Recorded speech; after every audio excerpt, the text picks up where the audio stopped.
Hey everybody. Remember last weekend I did a list of my top 10 movies I don't like but other people do? Well, I'm going to do the same thing today. Only this time we're going the other way around. A top 10 list of movies I like but no one else does. And it doesn't mean no one else like no one in the world, just like mostly no one else. Like score-wise.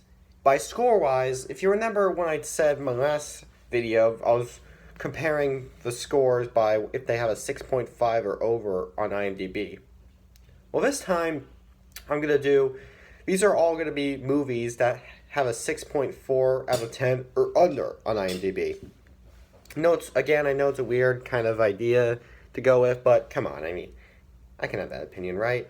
It's better than Rotten Tomatoes. You know how many good movies get bad scores on Rotten Tomatoes? Regardless, this list is also going to remember to be just my opinion. These are movies I personally enjoy, but yeah, I know a lot of people don't enjoy them. Again, by IMDb scores, movies that have a 6.4 or under of score on IMDb are movies that not a lot of people enjoy, agree with me on my opinion. And this is also going to be ranked by personal favorite wise. I'm not ranking them by, which one's the most hated or whatnot. No, this is all just going to be ranked by which I enjoy the most. Like which movies I enjoy the most. Like kind of like a favorite movie of all time list. I'm only including movies that are not well received or underrated. That's kind of the word, underrated.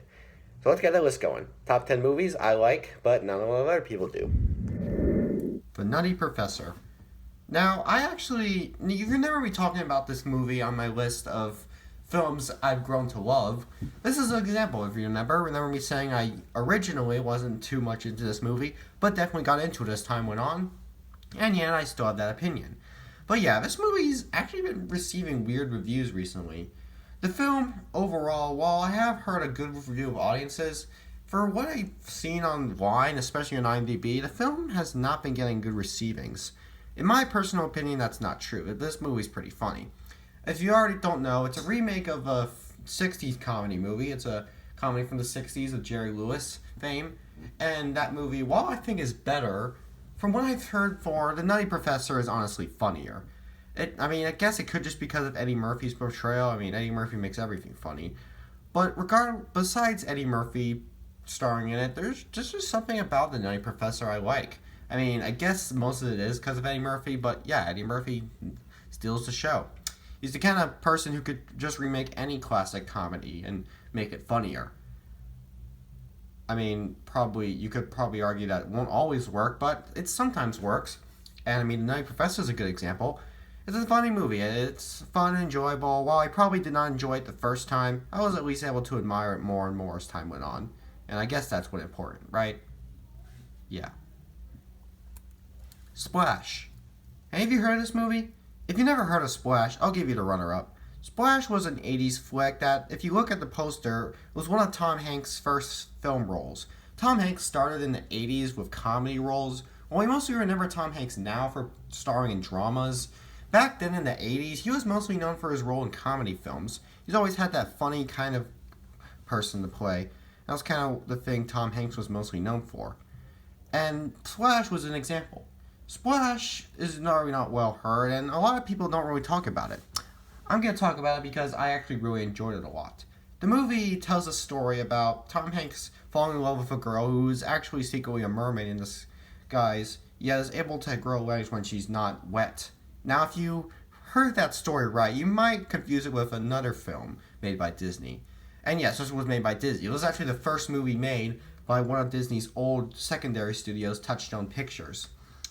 And it was not really well received again. It didn't do well at the box office. It hasn't really become one of the most popular movies by Tom Hanks nor Touchstone. But when I was luckily able to find it, and so I watched it, and I enjoyed it. While you may think the story might not sound fun, it really was a good one. It had a good idea. It definitely told the story well. It was focused. It focused on the story decently. I guess it was just probably because the premise wasn't always a big trend. But I was still able to enjoy this movie for what it was. It had a good heart. It was a good Tom Hanks role. It's not one of Tom Hanks' best movies, but for the 80s, it was a good one for him. Austin Powers, and Goldmember. Now here's the third in the Austin Powers trilogy. Austin Powers has always been considered, well, probably just by me or other fans, it's been considered to be a very funny movie trilogy. The trilogy is obviously a spoof of the James Bond franchise, with all three movies having some sort of a James Bond spoofing. The first film was spoofing some of the older James Bond movies, while it also tried to spoof some more pop culture the 60s had. It was like more of a spoof on 60s pop culture. The second film had sort of that too, but it was mostly focusing on what James Bond had. And the third movie just doesn't focus on the 60s pop culture anymore. It's just trying to be as James Bond as possible. It's actually more or less spoofing 70s pop culture. With its 70s style, it does do the spoofing of some of the 70s James Bond movies. It really well done. Yeah, I actually found this to be a funny movie. It's not the funniest in the first trilogy, but it is still a pretty funny film. All three of them are funny. This one, while not the funniest, is still a lot of fun to watch. It kind of just still has that kind of enjoyment. It spoofs a good amount of good stuff. It has a good amount of laughs. It definitely fits well with the franchise. It's not out of place like some people would say. It's well put together and definitely concludes a trilogy well. I mean, I guess you probably should not be taking this seriously, but for comedy standards, this does conclude the trilogy great. I know, I guess a lot of people just don't talk about it because they consider it to, not do the 60s as well as it does the 70s. But hey, I think the 70s has some good stuff to spoof, even if it is just James Bond. Flashdance. If you're an 80s person, you definitely know what this movie is. If you're not an 80s person, if you don't know everything about the 80s, then you probably aren't aware of this movie or just probably don't like it. I've seen it when I saw it, and I have to admit, I think it is another great example of an 80s film. If you remember closely, you remember I made a list of favorite 80s songs from movies? Well, Flashdance's main theme, What a Feeling, was on the list. I talked about how catchy and fun that song is, and as I watched the movie, hearing the song at the end, oh yeah, spoiler alert, they don't play it until the end, the movie holds up pretty well. It's kind of more of a dance film. I mean, I guess this does sort of feel like what some consider to be the predecessor to Dirty Dancing, which is weird seeing how Dirty Dancing gets more popularity than this, even though this came out before. Either way, Flashdance was a really fun movie. It may not have had as much of good 80s stuff as other 80s movies I've seen, but the film does still have a good amount of fun moments, interesting moments, and of course all those fun musical numbers you could enjoy. It wasn't just What a Feeling that made this movie fun. There was also some other songs. There was Maniac, if you remember me talking about that song on the list. Again, it's not one of the best, but Flashdance, I enjoyed Flashdance. Definitely enjoyed it more than anyone else has. So there's something I can think about for a while. Justice League. Alright, now here's the movie that audiences are always agreeing to hate. Like, almost everybody agrees they hate it. While every other movie I've talked about on this list so far has been considered good by many, probably just because they're older, Justice League is still to this day considered a bad movie. I actually liked it though. Yeah, you're gonna this might sound weird, I enjoyed it. Now, you probably are gonna freak out when I say this, but when I first saw Justice League, and as I look back more and more, I could have thought it could have been the best the DC Extended Universe had to offer. Okay, as I look back at it now, I do look at my feelings more. I look back more and I realize that's probably not true. The film isn't that good. But I still didn't hate it. I actually enjoyed it. It was a good movie. Okay, here are the problems people had. One problem they had was Henry Cavill's Superman makeup because of the mustache and all that. Well, personally, it didn't really bother me. It was mostly because we didn't see Superman as often in the movie because this was like his recovery. But we're still able to see him, and even if his CGI face looked bad, it didn't bother me too much. It wasn't affecting the story too much to me. There was also Ben Affleck as Batman, and while I admit Affleck as Batman is not the greatest, again, his role isn't affecting too much. I mean, it is a big part of the story, but it's not like Ben Affleck's voice and looks of Batman caused me to arguably find this so unwatchable. He was watchable in this. I mean, he wasn't too cringy in this version. It was mostly the Batman vs. Superman movie that did him horribly. This movie, he did fine.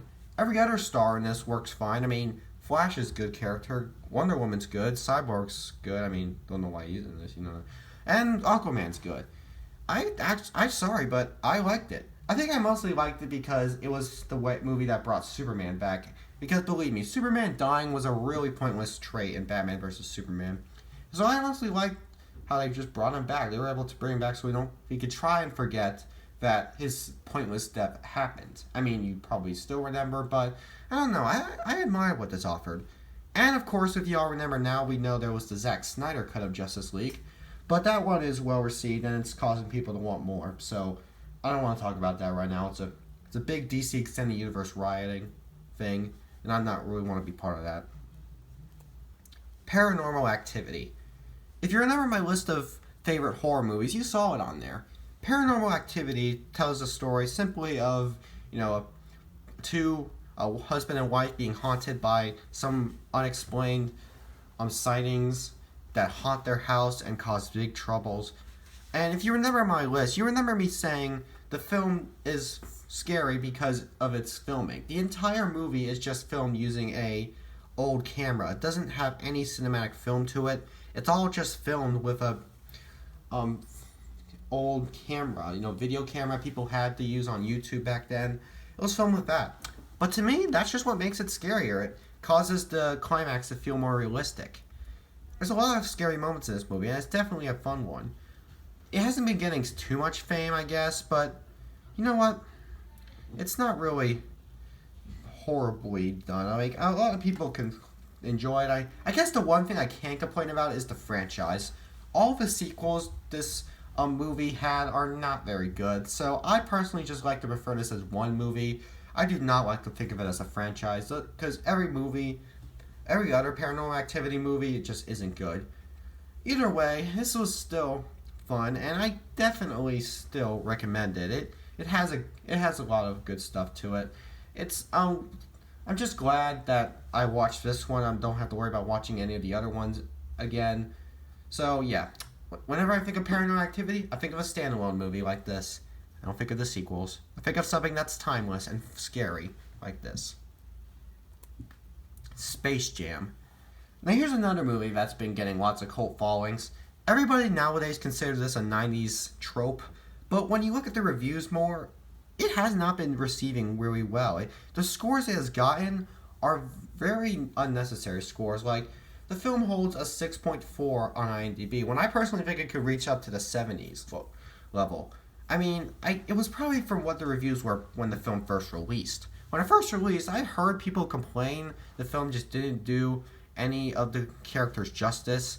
But you know what? I watched this movie more than once, and I can simply disagree. Space Jam is one of the funniest and honestly one of the finest crossovers ever. It crosses over a Looney Tunes icon and a basketball icon. Again, that might sound weird, but that's just the whole point. It's called Space Jam. The title alone is weird. This is one of those movies that's so bizarrely great. It is a good 90s film, I'll admit. It's one of those kids movies the 90s had that I personally enjoy. So yeah, there's definitely something good this movie gave us. Space Jam will always be a 90s film. It definitely holds up well considering we have a sequel coming up. I really hope that sequel does the first film justice. I mean, I really don't think we need a sequel, but I guess a lot of people wanted that. We wanted to see LeBron James show us his shot. So this is the one movie that will tell us if he does a good job playing with the Looney Tunes or not. Hopefully it's good, but again, even if it's not, I'll accept it for trying to give LeBron a good spotlight. We'll see what happens. Cars 2. And here's another movie that everyone agrees is not good. What's my thoughts? I enjoyed it. Yeah, you are actually really going to be surprised when I say this. I enjoyed Cars 2. And you are going to be surprised even more when I say this. It's my favorite in the Cars trilogy. Yeah, everyone calls it the worst in the Cars trilogy. I cannot believe I'm actually saying it's my favorite in the trilogy, knowing that everyone else around me thinks it's the worst. And everyone around me thinks it's the worst the entire Pixar company offers. Yeah, well, okay, it's not the best, one of the best Pixar has, but compared to all the Cars movies, this is my favorite one. Yeah, I'm sorry, I enjoyed it. let's talk about every problem people have with this movie. The first problem people have is the problem with it focusing more on spy rather than car racing. In my opinion, I like that they're doing that. I kind of like how they're trying to, do something different. Because the whole racing gimmick has been used a lot in the first movie, honestly. I personally think that racing is just...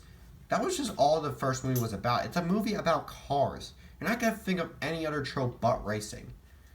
In this movie, they have the racing part, but there's mostly the spy part. And I personally like that idea.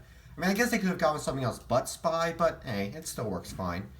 Another problem people have is its lack of Pixar material, more violence idea. I mean, isn't that what we want? Isn't violence something we all admire for Disney? I mean, there's alcohol drinking and whatnot, but I don't know. In my opinion, I kind of like the more mature note they went with in this movie. It helps, make adults feel comfortable. It gives the adults the comfortable feeling that a Cars movie needs. Well, okay, some argue that's cringy type, but I don't know. I didn't mind it. I liked it. Yeah, I still feel like I'm weird for saying I love this movie as my favorite in the trilogy when everyone considers it the worst the entire Pixar company offers. But again, it isn't one of my favorite Pixar had to offer. It's just my favorite the Cars franchise had to offer. Spider-Man 3. Alright, let's talk about this one. Spider-Man has always been considered my favorite Marvel superhero out there, and definitely still is to this day. So let's talk about his movie roles. Spider-Man started in 2002 with, of course, the good old Spider-Man trilogy. We got the first Spider-Man movie, which has become a huge hit. There's Spider-Man 2, which is always known better. And then there's Spider-Man 3, which at the time was considered pretty bad. Let me talk. I mean, I guess I understand what people are saying. This film does focus on more different ideas. But even if Spider-Man 3 tells its story weirder, it still is good. I mean, the film still does tell its story fine. I like what it did. It tells the story of Peter getting attacked by a venom, which turns him emo and whatnot. Back then, people call that stupid. Nowadays, it's just a meme. Okay, should I like it because it's a meme? That's kind of the only reason everyone likes it. They use it for memes. They don't really take it seriously. I guess it's hard for me to take it seriously. But regardless of that, this movie still did have a good heart. I mean, it still did conclude the trilogy fine. It had the Sandman, who was the main villain.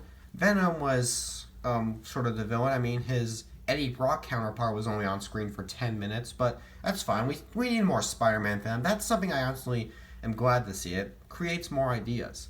So even though it's been considered the worst in the trilogy, I enjoyed it. It's not the best in the trilogy, but it still is a good film. And let's be honest, anything is better than what The Amazing Spider-Man 2 had. God, that movie was terrible. St. Elmo's Fire. Alright, here's the one film we gotta talk about right now. An 80s film that has been considered nowadays to be a fun flick, but for the time being, and you know what, some say today, St. Elmo's Fire wasn't very good. It's a great movie, actually. In fact, the reason it's number one, it's one of my favorites of all of them. I loved it so much, I actually super loved it.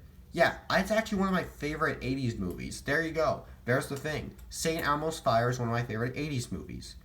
Why? Because it just has that fun 80s trope. It's the movie that, goes with the idea of focusing on the teens and of burning down building and whatnot. While that all may sound nonsense and stupid, the way I see it as a very good movie.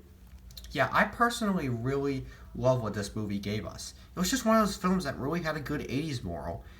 I don't really see how this movie didn't hold up as well. I mean, I loved it so much. I'm expecting it to be just as big as a hit as something like, let's say, The Breakfast Club. And that is saying a lot. So yeah, it's sad that this movie didn't do as well, but I loved it a lot. I don't love it. I don't think it's better than Breakfast Club, but it's still a great movie. It's so close to being tied with Breakfast Club. I just love it that much. So, now that that's done, you have to wait for the next list. I'm done with the overrated and underrated stuff. The next list will be something completely different. If it's not, you're allowed to be mad at me. You can be mad at me if you want, if I trick you, and it's actually just another one of those dumb overrated, underrated lists. But I'm sure it won't be. I can't promise that.